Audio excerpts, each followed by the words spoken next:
nagsimula ako, ngayon yung magsisimula sa kanilang panimula. Mula sa aking pamilya, simula pa na walang pahinga. Hindi sila nagpahinga, sabi nila kapag walang tiyaga, walang nilaga.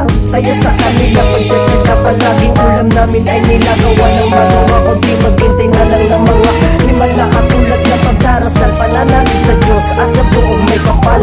Huwag na huwag mong iisipin na hindi kita minahal na nagtugon na buong may kapal.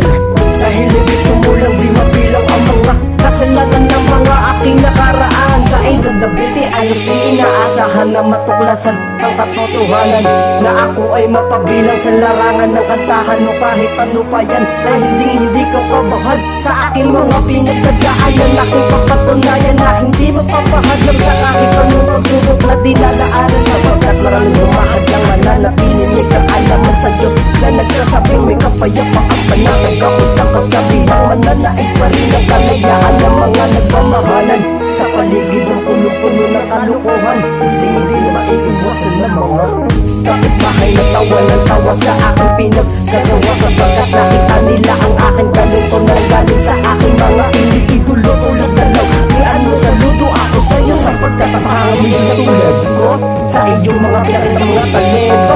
Di mo na kailangan pang ikwento sa mga kaibigan mo na patatotoo, hindi ka iiwan sa dulo.